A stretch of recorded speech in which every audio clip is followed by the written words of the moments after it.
آدم خوب و بد در هر کجا هم بگذرد اما به مثلی روزی آدم نگذرد. روزی آدم بی وطن بگذار یک دم نگذرد. گرگم و شادی بجوید خاطری شادی وطن. گرگم و شادی بجوید خاطری شادی وطن.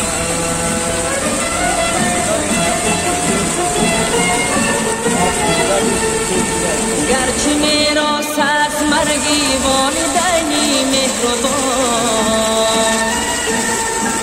تیغی الماس از ما را مردنی فرزند جان.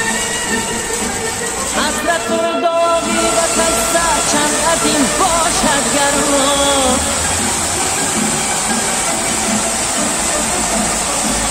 حسرت و داغی و قصه چند از این باشد گران. کس نبیند درد و داغی روزی ناشادی وطن.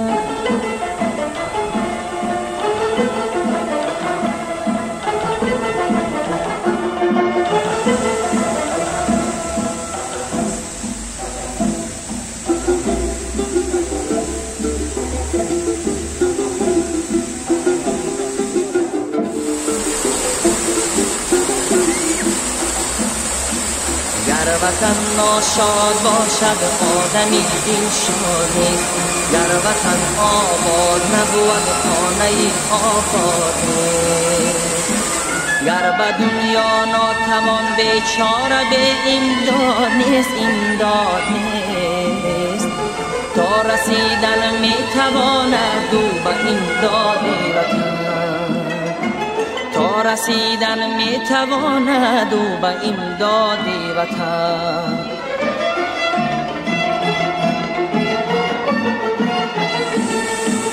خاکی آدم را که شوریدن با خاکی وطن. تا ابد از او نمیگردد جدا خاکی وطن. پر شود روزش کشد سویش برا خاکی وطن.